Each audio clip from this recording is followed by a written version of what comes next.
A mochi moment from Mark, who writes, I just want to thank you for making GLP-1s affordable. What would have been over $1,000 a month is just $99 a month with Mochi.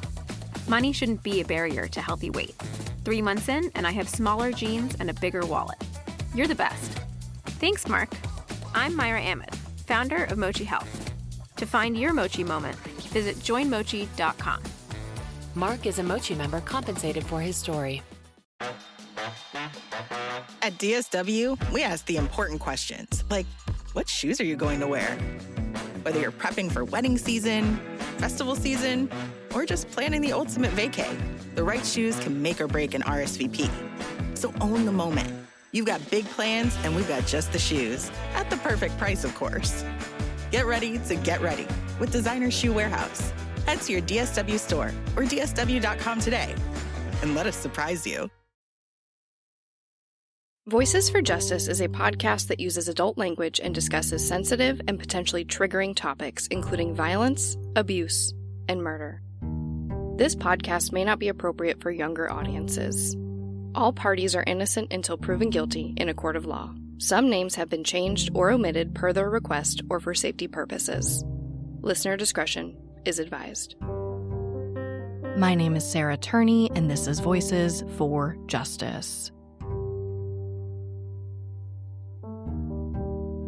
Today, I'm discussing the disappearance of Vladek Hasel. This case has to be one of the most puzzling I've seen yet. 22-year-old Vladek was a staple in his community.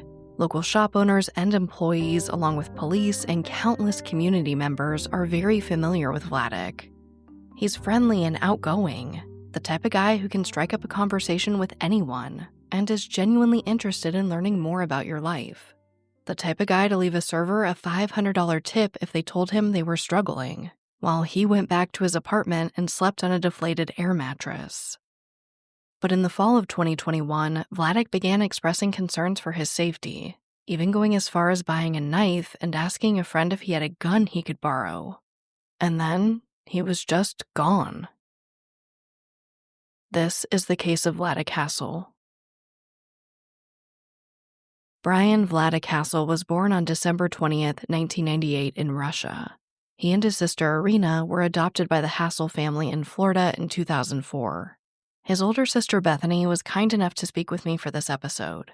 She's really been leading the charge to find Vladek and is a wealth of knowledge on this case, so you'll be hearing a lot from her in this episode, especially when it comes to his state of mind before he went missing, which I think is crucial to finding him. Here she is to tell us a bit about growing up with Vladek and their family structure. Yeah, thank you guys so much for taking the time to share Vlad's story and help get his face out there to more eyes and listeners. It's so greatly appreciated. I'm Bethany. I'm one of Vladek's older sisters. We have a very large family. Vladek has 6 sisters. It's a blended family. Oldest 2 siblings are one's from my mom's previous relationship, one's from my dad's previous marriage, 4 of us. And then Irina and Vladek, we adopted into our family from Russia in 2004. And Vladek's the baby of the family. So growing up, Vladek has always been your typical boy wanting to have adventures outside, climb trees, play with neighborhood friends. He enjoyed sports growing up, basketball, little t-ball, football, those kinds of things as well. And just always on the go. Didn't really stay in one spot for very long. In the summer of 2011, when Vladek was 12, his parents separated, and Vladek went to go live with his father Steve in Claremont, Florida. He stayed there until 2017, when he went to live with his half-sister Carrie in Arlington, Texas. At this point, Vladek is an adult, and he begins to pursue his lifelong dream of joining the Marines. Here's Bethany to elaborate. Before COVID, he had joined the Marines, went through boot camp, and that was something that was a goal for his life, even from a young age. He had talked about his desire to join the Marines, and He worked really hard to do that.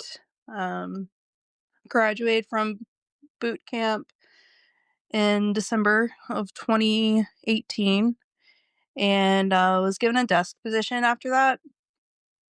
Wasn't quite what he was expecting post-Marine boot camp life to be. He had always envisioned more of an active role, especially with his personality. And he even received like marksmanship awards for how well he did. So he thought it would be more like a soldier type role. He found a way to get a discharge from the Marines and had told higher ups that it was just bringing up negative memories from his childhood in Russia, and was able to get a discharge, and it was classified. The paperwork has it say that it's classified under honorable conditions for failure to adapt. So he moved back to the Orlando area, lives with my dad, and really kind of struggled for what was next after leaving the Marines because there wasn't really a plan B. That was his goal. Tried some jobs here and there, nothing really stuck. Lasted a day, couple days, maybe a week tops. And Dad really felt like he was kind of going through potential periods of depression, so he didn't want to put too much pressure on him to get a job, keep a job. Vladek ended up moving to Detroit, Michigan to live with my sister Carrie in January of 2020 and got a job at a hospital there and did really well, was cleaning hospital rooms. COVID kind of, you know, ex- exploded a couple months later, and he was still working at the hospital. And my sister Carrie is a single mom. Aftercare and childcare kind of closed down during that time, so she had to take a leave of absence. And Vladek would pick up extra shifts and do what he could to help support the three of them financially. And Carrie would also say how different nurses would tell her how grateful they were for Vladek because, he would be one of the first employees to volunteer to clean some of these COVID positive rooms when people were too scared to go in. He did that for a little bit. They moved to New Hampshire a couple months later.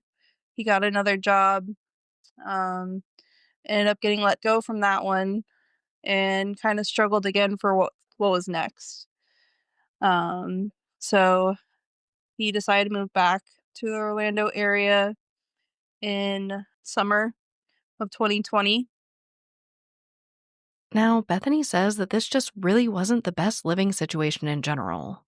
By this time, their father had gotten remarried and was living in a small condo. Steve and his new wife also rented one of the rooms to another couple, so the only place for Vladek to sleep was the couch. Eventually, Steve and his new wife did split up, and this is when he and Vladek began looking for a new place to live in Orlando. Vladek and Dad stayed at hotels for about 6 weeks before they found the apartment complex. And they were moved into that apartment at the place at Alafaya. They were there for about a year before Vladek went missing. And so that was around November of 2020. And then at the beginning of 2021, Vladek really kind of found a purpose. He wasn't working, he wasn't going to school. My dad was financially supporting him, and Vladek just found ways to kind of reach out in the community, help the homeless population.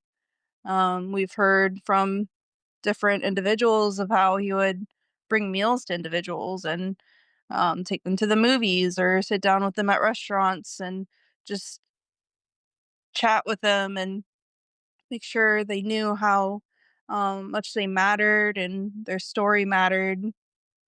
And Dad and Vladek would also eat out a lot. And, Vladek would start up conversations with the waiter. And if he found out that they were going through a hard time, whether it was a car in the shop or unexpected bill coming up, he would leave a very, significant tip at times, 100, $300 tip, a couple times even a $500 tip. And it was because of his generosity that he is so well remembered in that area. This episode of Voices for Justice is brought to you by Quince. I've been trying to be more intentional about what I wear each day. I'm leaning into pieces that feel effortless, comfortable, and still put together. And Quince has been my go-to. The fabrics feel elevated, the fits are flattering, and everything just works without overthinking it. They use premium materials like 100% European linen, organic cotton, and ultra-soft denim. And the best part? Everything is priced 50 to 80% less than similar brands. They work directly with ethical factories and cut out the middlemen, so you're paying for quality and craftsmanship, not brand markup. I recently just ordered their tiered linen dress, of course in black. I wanted to pair it with one of my favorite pairs of brown wedges. The problem was, I didn't have a brown purse. So I got that from Quince too. It's one of my favorite outfits. It's easy, effortless, and feels amazing, especially as we're getting a little bit warmer here in Phoenix. Refresh your everyday with luxury you'll actually use. Head to quince.com/justice for free shipping on your order and 365-day returns. Now available in Canada too. That's QUINCE.com/justice for free shipping and 365-day returns. Quince.com/justice. Insurance isn't one size fits all. That's why customers have enjoyed Progressive's Name Your Price tool for years now. With the Name Your Price tool, you tell them what you want to pay, and they'll show you options that fit your budget. So whether you're picking out your first policy or just looking for something that works better for you and your family, they make it easy to see your options. Visit Progressive.com. Find a rate that works for you with the Name Your Price tool. Progressive Casualty Insurance Company and Affiliates. Price and coverage match limited by state law. At this point, it's 2021, and Vladek Hasel is 22 years old. His dream of a lifelong career in the Marines unfortunately didn't work out as he'd hoped. And like a lot of people in their early 20s, he's trying to figure out his purpose. Not just a way to make ends meet, but he wants to find his passion. And it's around this time that his perspective on life really begins to change. It's here when he begins to reject consumerism, live a very minimalistic life, and focus on giving back to his community however he can. Here's Bethany to discuss this shift in his behavior. He had like a change in mindset, I guess you could call it, throughout childhood, middle school, high school years. It's your typical boy, wanting the name brand clothes, the Michael Jordans, the newest iPhone that comes out, you know, as any typical teenager would. But really at the beginning of that year, that all changed. He would start to make remarks about, why do we need things of this earth? Things of this earth are just a distraction. Why can't, why are we here when we can just be in heaven? And really took on a minimalistic perspective of life. When my dad and Vladek moved into that apartment, Dad, encouraged him to get a bed. And Vladek said, "Oh no, I've got an air mattress. This is fine." That air mattress, you know, as air mattresses do, did not last long and did not keep air. It was completely flat in his room. And Dad would, all right, you got to get a bed now. And Vladek kept telling him no. When he finally caved and said, okay, got one of those mattress in a box things. And it was delivered maybe, I don't know, a month or so before Vlad went missing. And it remained in the box. He never took it out. While the air mattress sat on his floor, completely deflated. Like, he just didn't focus on items. He gave away his tablet and was just really focusing on helping those that he could. While it seemed that Vladek was trying to find his purpose in life through giving back and being a very active and helpful member of his community, his family was growing concerned with his frequent discussions about heaven, archangels, and demons. And it was really near the end of 2021 that things began to escalate before Vladek went missing. So let's dig into the timeline leading up to Vladek's disappearance. On November 3rd, 2021, Vladek bought a pocket knife, telling his father that he needed it for protection. Of course, I asked Bethany what or who Vladek might need protection from, and she told me that she's really not sure. One side of her believes that Vladek may have bought the knife just for generic protection versus some specific threat. But of course, in hindsight, she believes that Vladek did seem worried during this time period. She just doesn't know exactly why.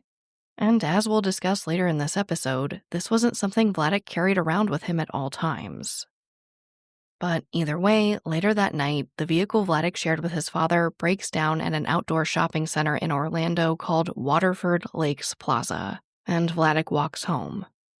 The following day, on November 4th, the car gets towed to a mechanic, and Vladek visits his favorite coffee shop, Foxtail Coffee.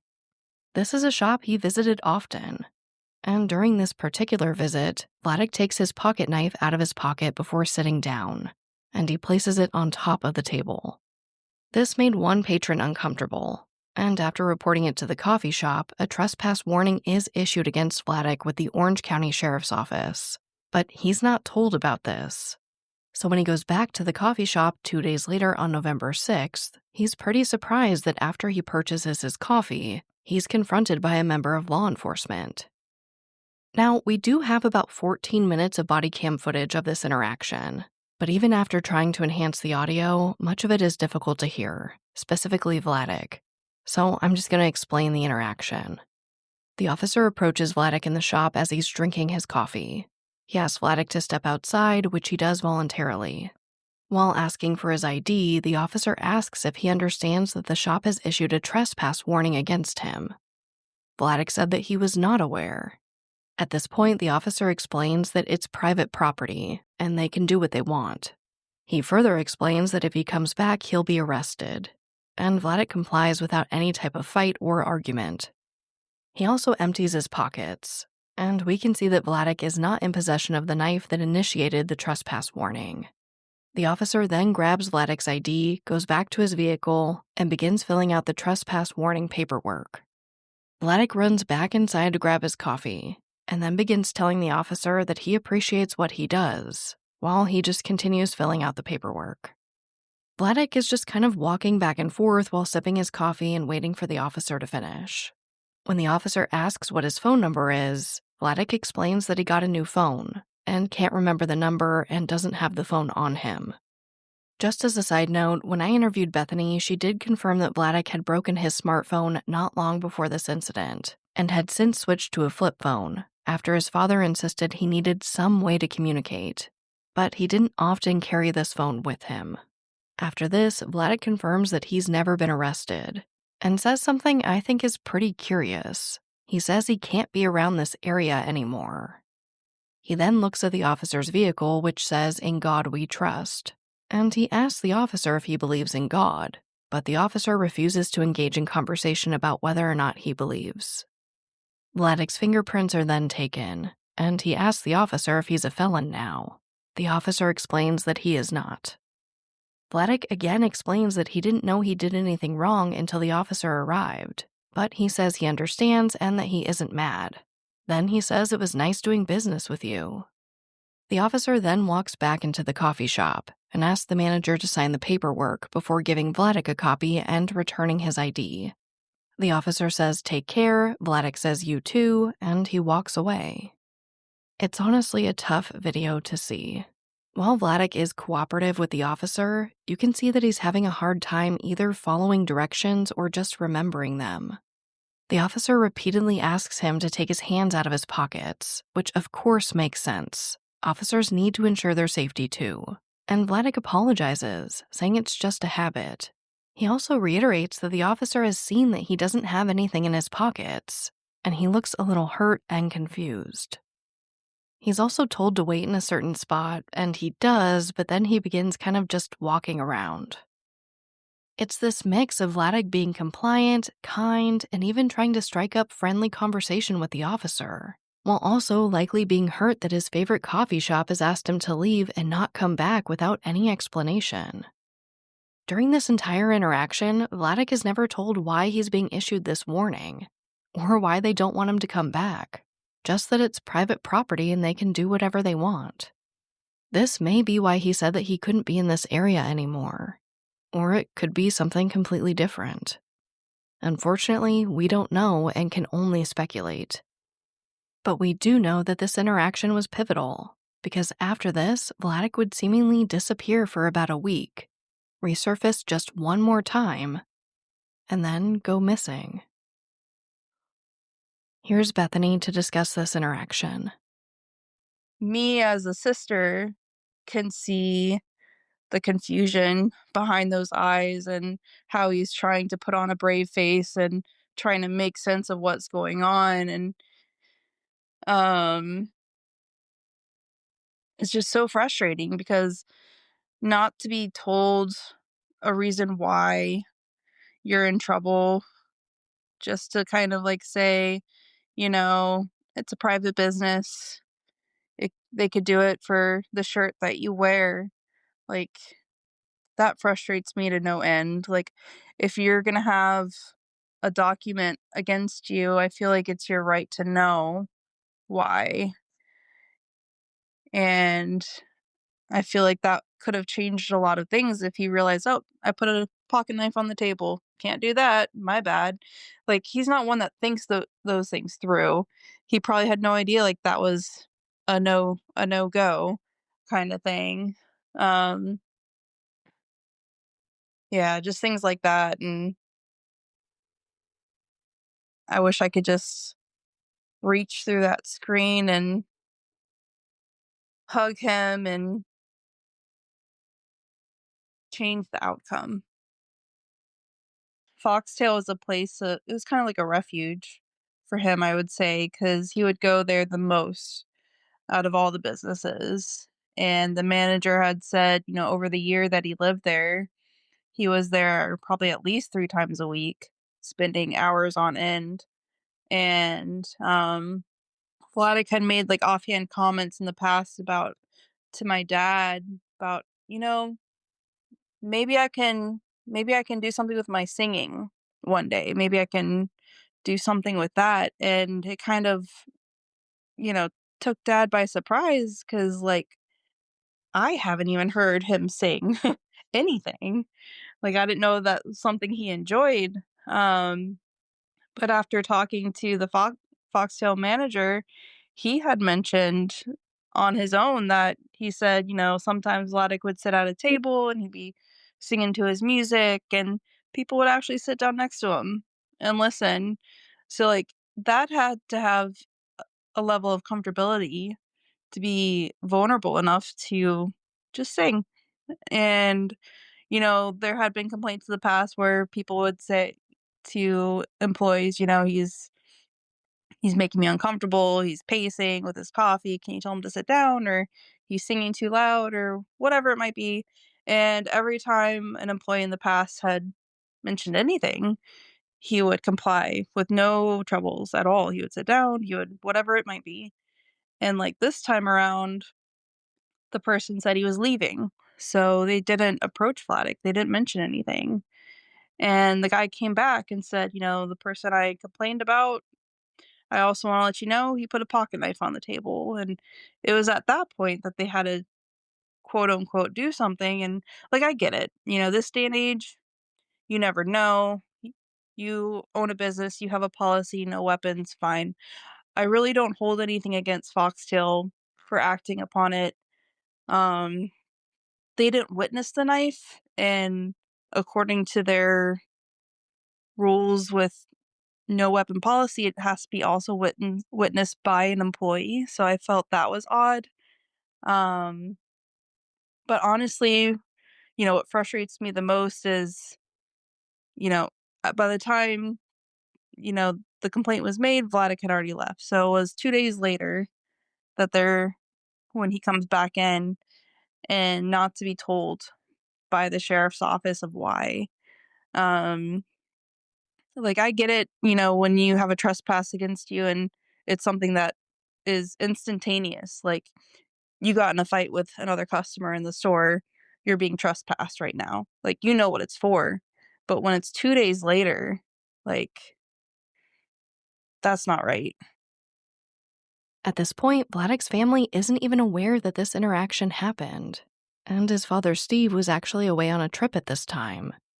It's not until he returns home on November 15th that he realizes Vladek is missing. This episode of Voices for Justice is sponsored by Chewy. If you have pets, you probably know about Chewy, and you also know that when they say that they have everything you need to keep your pet happy and healthy, they're not messing around. To keep them happy, Chewy has over 100,000 products from all the brands my pets love at prices I love. To keep them healthy, Chewy offers pet prescriptions, pet insurance, telehealth vet visits, and they're even rolling out vet clinics across the country.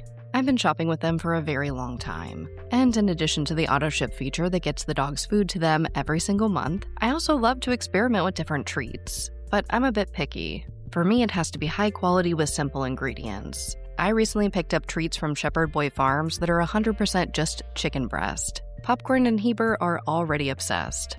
Chewy has everything you need to keep your pet happy and healthy. And right now, you can save $20 on your first order and get free shipping by going to chewpanions.chewy.com/Sarah E. Turney. That's chewpanions.chewy.com/Sarah E. Turney to save $20 on your first order with free shipping. chewpanions.chewy.com/Sarah E. Turney. Minimum purchase required. New customers only. Terms and conditions apply. See site for complete details.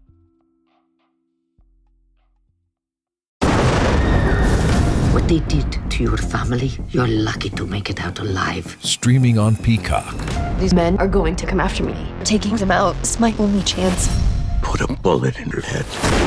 From the co-creator of Ozark.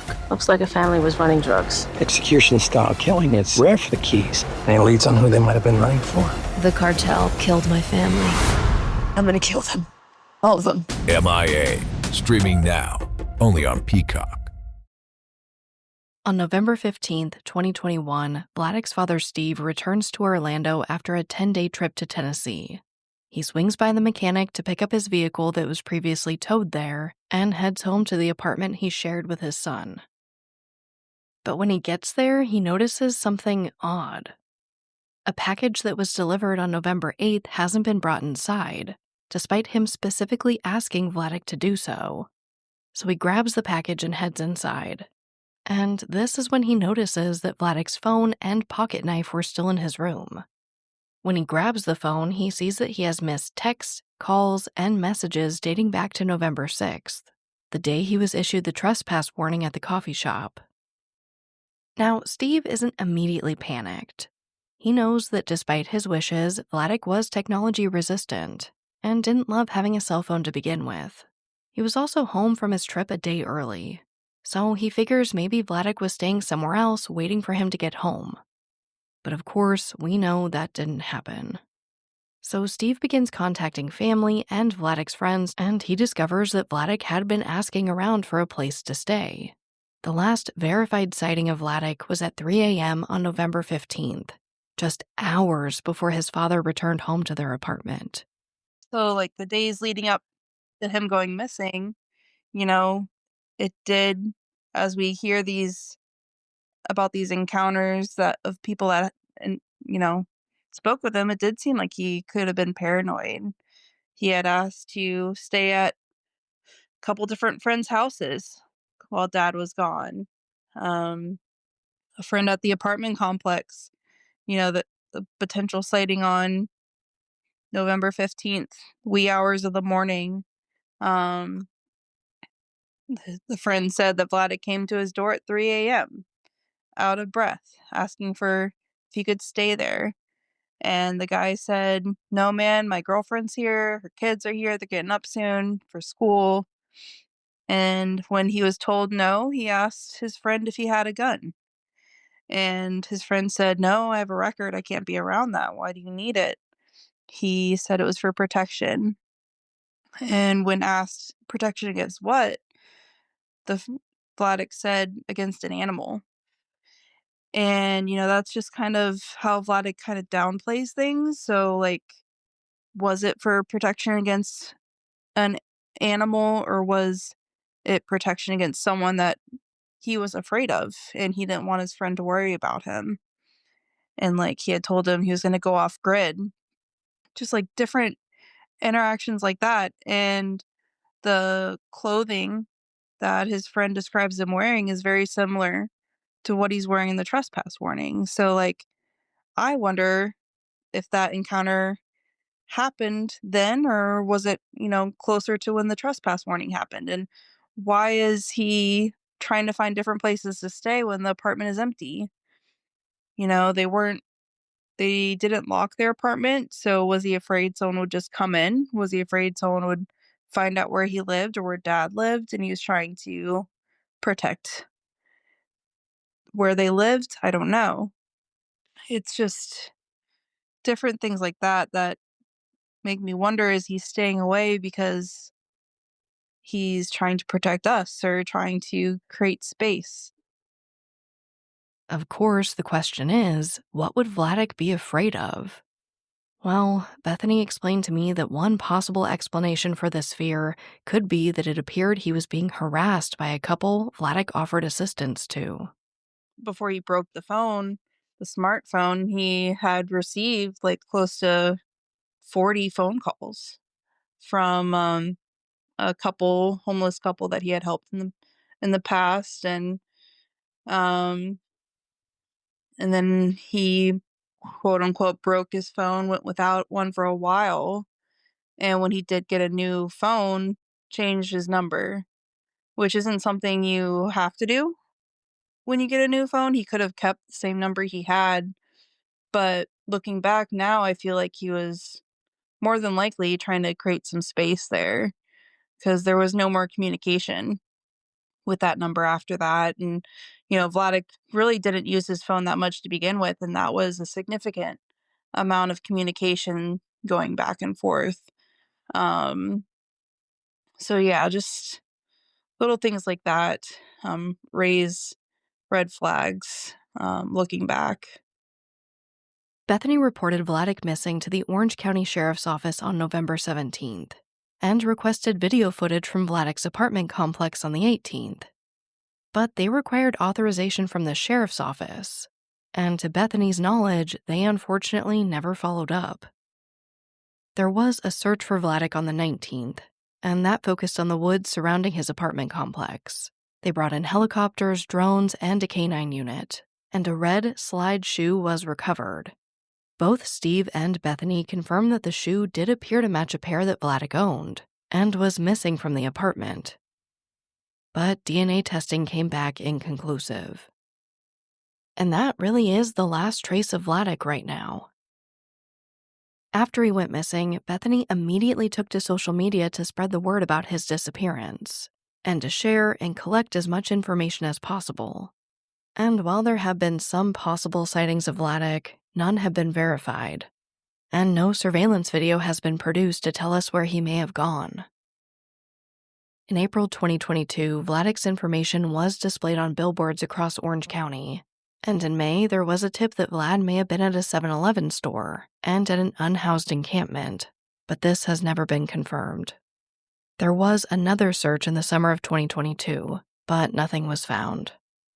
His family has hired a private investigator to help track his movements, but his whereabouts are still unknown as of recording this episode. It's also worth noting that he left behind his passport and never applied for a new one, so they are focusing the search on the United States. Bethany believes that it's very possible that her little brother suffered some type of mental break after being issued the trespass warning on November 6th. We know that at Vladek's age, it's not entirely uncommon. She also just believes that there's no way Vladek would let his family worry about him and advocate for his return on social media without saying something. If he were to see any of this, we would have gotten a phone call by now, letting us know, I'm fine, doing my thing, leave me be. but there hasn't been anything. And that worries me to my core. That something's not right. My brother is not okay. It frustrates me when people say they're an adult, they can go off, do their own thing. How do you know if they're okay if you don't do the work to find out?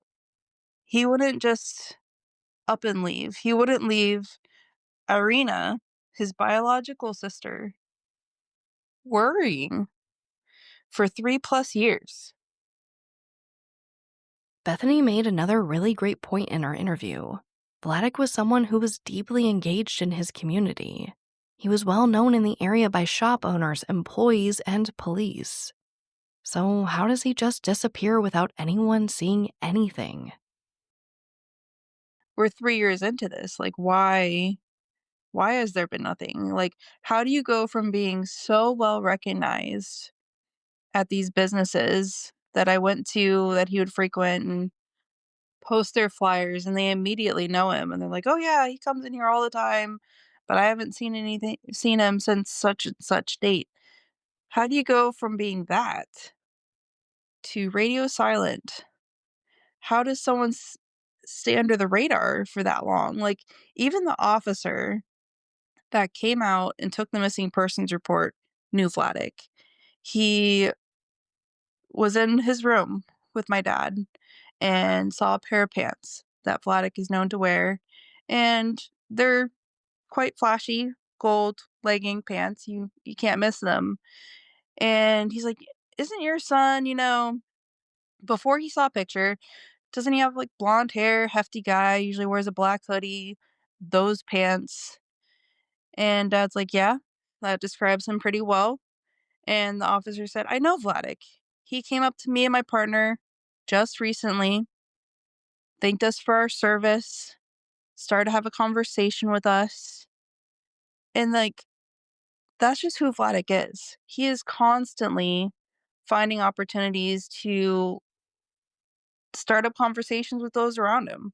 If you make eye contact, he's going to find something to chat about and learn about your life. And if you're going through a hard time, he'll see if there's a way that he can help. And I believe there's probably countless interactions out there of people that have crossed paths with him over these past 3 years, and they just don't realize he's considered a missing person. He could be the person that's sitting at the next table at the coffee shop. He could be the person you go and play basketball with. And the only way I'm going to find my brother is through the help of online the online community that have come together as Team Vladek to share his flyer. Which brings me right to our call to action. Since Bethany was kind enough to speak with me for this episode, and since she really is the foremost authority on Vladek's case, I of course asked her how we can all help. It doesn't matter how small the city is. If you're willing to post this flyer in your hometown on a gas station pump or in a laundromat, it doesn't matter if that flyer is taken down 2 seconds later, because that person that had to take that flyer and put it in the trash can has seen my brother's face now, and there's another set of eyes that can be on the lookout for him. Anything and everything helps to get his face out there. It just takes one person to recognize him, and I believe people will recognize him if they can see his face, because he has that type of personality where you won't forget him when you know him.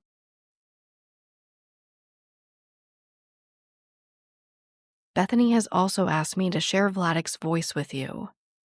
Here's a voicemail he left their mom on July 15th, 2021.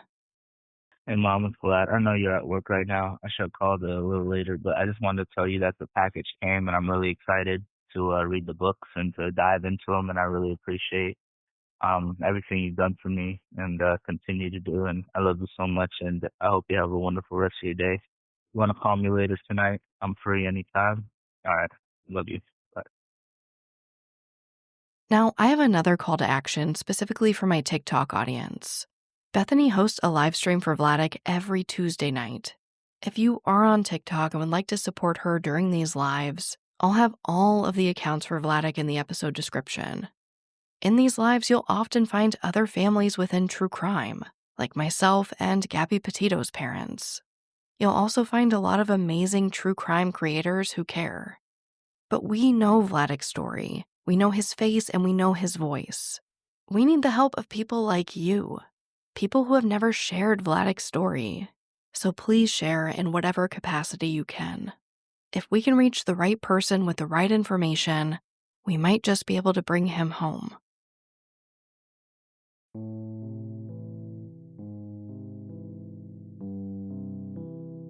As a reminder, Bryan Vladek Hasel was 22 years old when he went missing from the Orlando, Florida area in November 2021.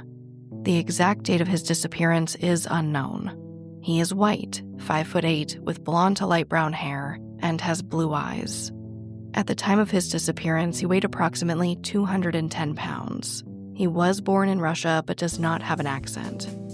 If you have any information, please contact the Orange County Sheriff's Office Missing Persons Unit at 407-254-7000 or call 911. You can also contact his family directly at findbryanvladekhassel@gmail.com.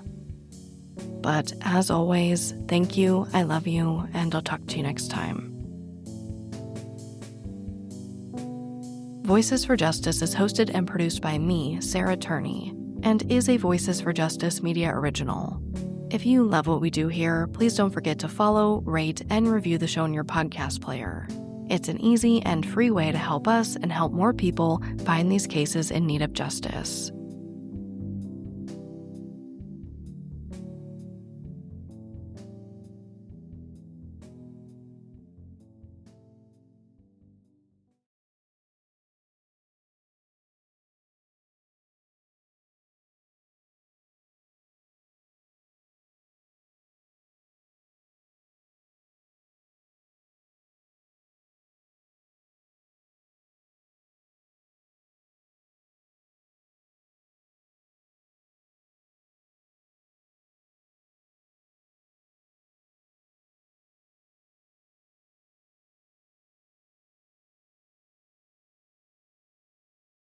Welcome to the Secret After Show. The door is open, our emotional support puppies, Heber and Popcorn, are in the room.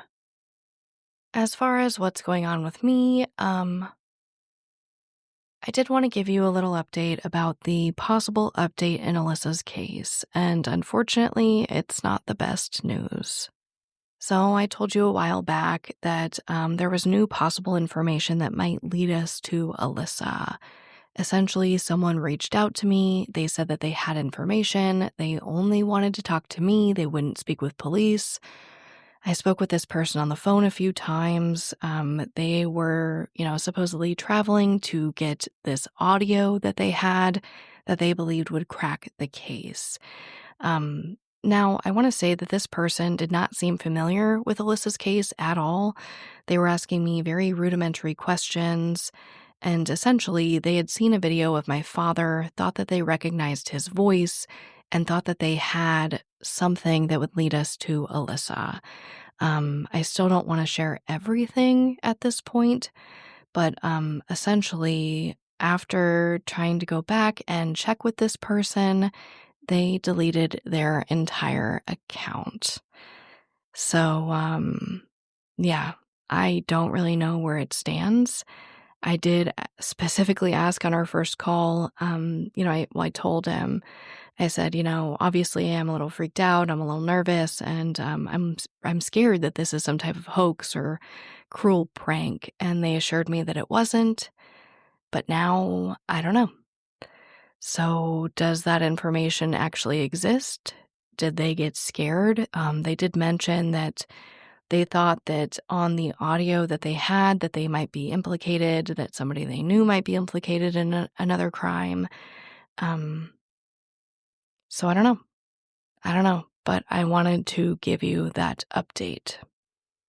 In better news, I did want to share with you, trying to switch gears from, honestly, it's devastating. I'm not going to lie. I'm trying not to cry right now. It's just, a really hard thing. But I do want to shift gears into something positive, something that actually helps, solve cases like my sister's. I want to tell you that Season of Justice's event, Jog for Justice, is back in swing. It is an annual event, and I am back for 2025. If you guys aren't familiar, I was on the board of Season of Justice for many, many years. And essentially what the organization does is provide funding to families like me for things like awareness campaigns, as well as they, provide funding for law enforcement in the form of grants specifically for DNA testing. So it's a great org. There's been a lot of solves, and it's truly fantastic. So every year they do a virtual Jog for Justice. And I have a team. I would love if you wanted to join my team. If you want to share it, if you want to donate, that would be amazing. And I will have all of that information in the episode description. But let's move on to Vladek's case. I did want to tell you how I found it. So just like through the power of sharing, you guys know me, I will always talk about the power of sharing wherever I can. So I heard about Vladek's case for the first time back in 2022. I was actually attending CrimeCon, and I put out an open call for flyers to have printed and displayed at my table. CrimeCon can be an incredibly expensive event for families to attend. So basically my offer was like, hey, if you can't come, let me know, send me a PDF or whatever, a file of your flyer. I'll get them printed up and have them for you at CrimeCon. So that was fantastic. And I got a ton of flyers. One of the flyers submitted was Vladek's. So he was there with me at CrimeCon in 2022. And then finally in 2024, I got to meet his family, including Bethany. So this episode has been coming for a long time. And again, I just wanted to say, that's the power of sharing. Sending me that flyer, eventually I got to meet up with them, and then bam, there's an episode. I say bam like it didn't take, 2 or 3 years or whatever. But again, you never know what that one share might do. It might result in something like a podcast episode. So please continue to share.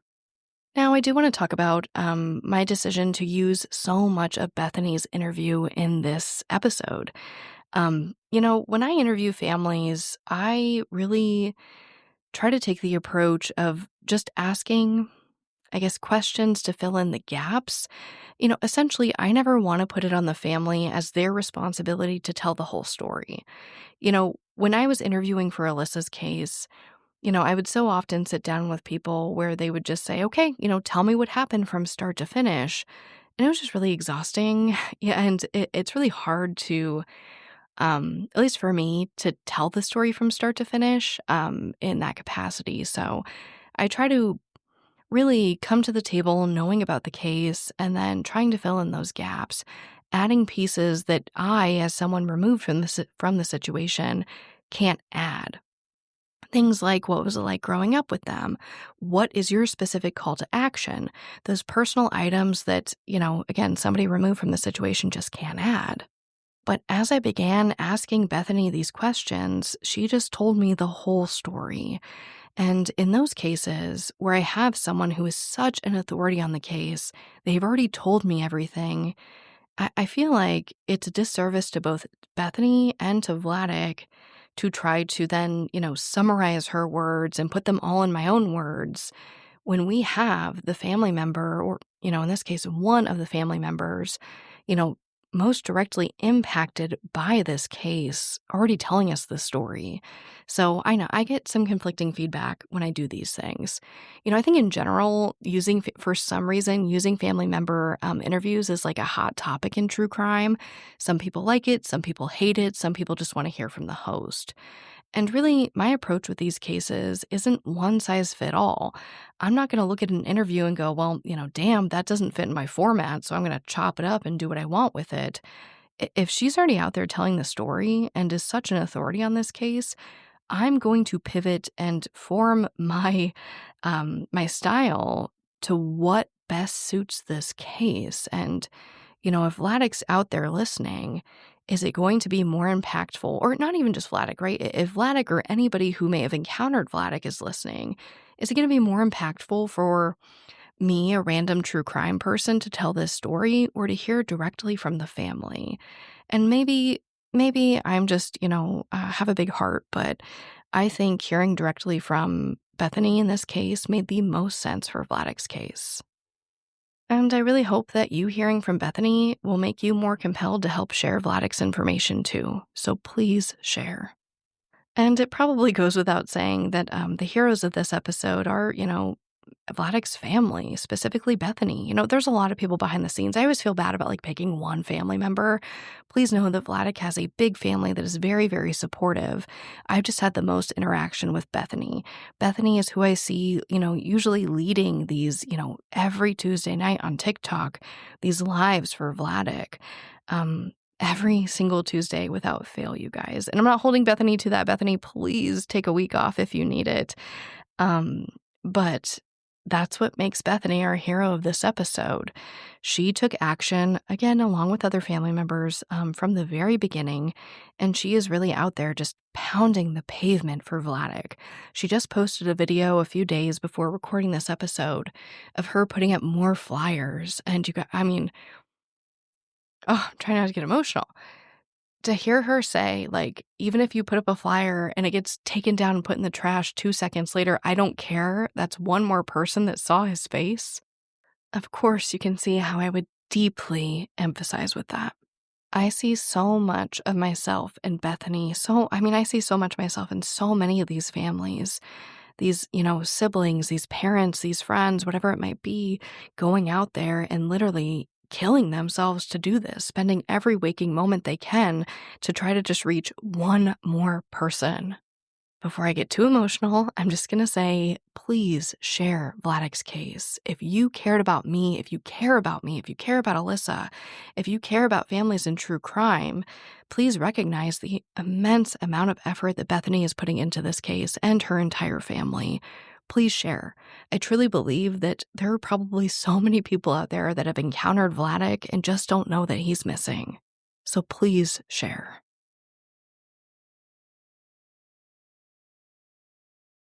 Now, on to our segment of hope. This was actually sent to me by listener Marissa, so thank you for sending this my way.